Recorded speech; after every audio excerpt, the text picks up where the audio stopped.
Okay, hi guys. I just thought I'd do a quick update. So I obviously did a video on my yard tour, and this is one of the things that they've been working on. This is the lunge pen, which I think when I did the yard tour video it was just a hole in the ground. It's now a fully functioning lunge pen, so it's 17.5 meters. It's actually all made of, it's all reused materials from the old lunge pen. And yeah, it's really good, really helpful. It lets me keep my horses ticking over in quarantine without putting myself, the NHS, at risk and under pressure, so it's really good. Okay, so today's video, now that I've shown you the new lunge pen, is on how to lunge a horse. So I just run through lunging a horse just to get energy out of them with Plum, and then I bring Rush out and I'll lunge him and try and improve him and show you some exercises you can use to improve them. I've used side reins as my little gadget to help. So yeah, I hope it's helpful. It's quite a good thing to try, especially during quarantine, and I quite like to lunge mine about once a week just to keep them ticking over, variation in the work. Oh yeah, and just a quick note, if the acoustics are weird, I'm really sorry, everything bounces off the place in here. So yeah, hope you can hear. Let's go get the horses. So here I'm just lunging Plum free, so he's got no tack on, just the head collar and the lunge rope.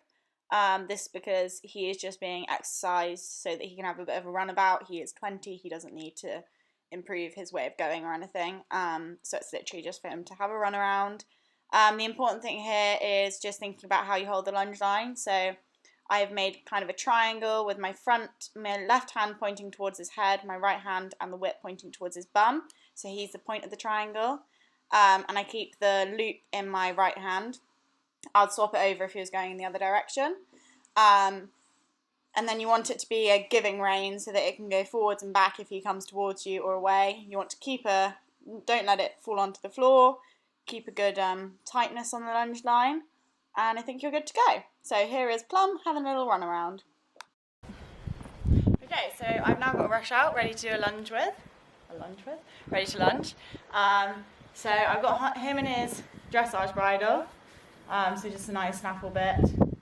These not too tight. I prefer to lunge them in their bridles so they get the feel of the bit. Obviously you have to be gentle with it. I choose to loop the lunge line through this side, over the top and onto this side when I'm lunging on the left rein, and the opposite when I'm lunging on the right rein, just because it doesn't pinch behind their chin, which I find if you feed it through and clip it straight on, it can do. I've then got him in bandages on his front feet just to keep those front legs protected, and then a surcingle on, and I've got his numner and a fluffy pad under the surcingle because it can put pressure on the back, unlike a saddle where they've got the nice gullet to stay away from their spine. They don't have it on a surcingle as much, so I put this underneath, and then I've got my side reins. So once I've warmed them up, I'll clip these on, and this is quite a good training aid just to get them feeling like there's a rider there.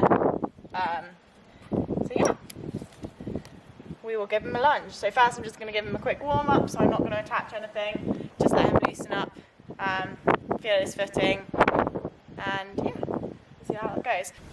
Okay, so we've just had a little warm up, he's had a little trot and canter, he's feeling quite fresh, and so I'm going to put the side reins on and get him working over his back. Actually, really quickly, I'm going to show you how he works without the side reins, because you'll see he's quite an inverted horse naturally. You might have noticed I've got my gloves and hats on. That is for safety, so always remember to keep them on if you're going to lunge. So I'll just let him have a quick trot. So as you'll see when I start to work him, naturally he's quite an inverted horse. He goes along with his head up and kind of a U shape rather than the N shape that we quite like. He's also not that energetic to work hard, so you can see he's just a little bit slow and sluggish here. So you just want to get him working properly, dropping his head and neck, lifting up his core, and also work on the suppleness and the forwardness. In order to make him more supple and more forwards, you want to do lots of transitions, just so he starts using that hind end. and also use training aids such as these side reins to just help him become more supple in this neck. As you can even see just here, this muscle here is a lot bigger than this muscle here, which is not what we want. So we want to build this muscle up here. So we want to get his head a little bit lower and his tummy a little bit higher. So with him, I would also work up to using raised poles on the lunge, just to get him to lift in his core and drop his head and neck.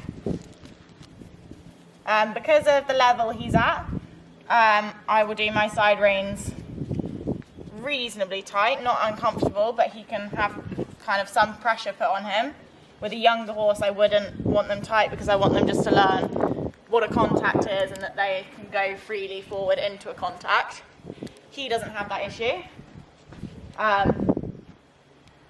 So I am happy to get him to work a bit harder with slightly tighter side reins.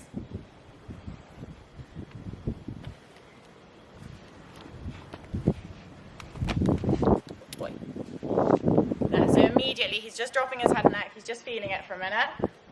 Boy. And then I will walk him forwards. Again, when you see him walk off here, you'll see that he's immediately changed his shape. He's not quite as inverted, and he is just figuring it out. You'd want a bit more power from behind, but that's okay. So I'll just give him a minute to figure out his feet and walk, and then I'll start with some transitions. So the first thing I'll do with him, and it's a big thing that I always do with Rush, is loads of transitions. So this is another good thing, like you really want to train them on your voice aid when you're lunging. So using a whoa-ho to slow them down, or a trot on, kind of that difference in tone to get them to understand what you want. So it's really important that you are loud and clear to the horse with what you want, and then they'll understand it. So here I ask him to trot for the first time with the side reins on. And you can see he does, first of all, an overexcited transition, but it was also a terrible transition, and that is because of the side reins. He wanted to throw his head up and invert and kind of drag himself into trot, and the side reins just put a little stop on that. So at this point, we're already just starting the work, but I immediately know that what I need to do is loads of transitions and see whether we can sort that out. So we come back to walk, ask him again. Bit better, but as you can see, he's still doing that little hop and jump, which isn't what we want at all, so I'll keep working on that. So having worked on some transitions, I then do some bringing him in and pushing him away, so bringing him onto a small circle and pushing him out. You can see, for him, this is a huge challenge. He's a big horse, and to do this, he has to connect, so he wiggles all over the place. I don't put on too much pressure, because you can see he's trying, he just finds it difficult. So the important thing is to keep him forwards, and then when he does that, drops and relaxes, I'll then let him out. That's his reward. So again, this is something that I do a couple of times. I wouldn't put as much pressure on because he really does struggle with this. So this is a strengthening exercise. So you can see this time I do it again and it's a little bit better. Now this is considering this is his worst rein. So he struggles even more because it's the right rein. But even this time you can see it's better than the last time, and I'll just wait until he drops and gives again, and then I'll let him out. That's his reward. So he knows what I want there. Good boy. And there he just had a little itch with a fly, but that's what you want there, that change in head and neck position. So now obviously I've changed the rein and I'm just going to do the walk trot exercise again. So this is after I worked on it for a while, and you'll see here the improvement there. He still lifts obviously, it's going to take a while to stop that, but it's a lot better than the hop that we were getting before, and he goes into a more forwards trot, which is really nice to see. You can also see this rein is his easier rein. He's more relaxed on it. He is more round, more supple. He just finds it generally easier. After doing the circle exercise on both reins, I feel he's improved, so I decide it's time for him to have a cool down. So unclip the side reins and just let him have a trot around. Let him stretch if he needs to. This is a really important part of the session because it shows you what you've achieved. So you'll see as he moves off. Again, it's not where you'd want it to be, but it's a lot better than at the start. He wants to stretch, he reaches down, and he's just generally a bit looser in his frame. You can also see here, he's very tired. I spent that whole time trying to get him to trot. We didn't work him for that long, but it's hard work for them. And that's what you have to understand on the lunge. 20 minutes on the lunge will be like 40 minutes riding, and you can see that him stretching down. That's a real win for me. That's not something that comes easily to him. it's something actually I would say he finds very difficult. So for me, I can see he's worked hard, he's tried really hard for me, and I couldn't be more pleased. So I'll just trot him off like this for about 5 minutes on both reins and then give him a walk. Okay. Ooh, acoustics. Sorry. Okay, if this video was helpful, or any of the other videos was helpful, or you just want to be super supportive, go like and subscribe.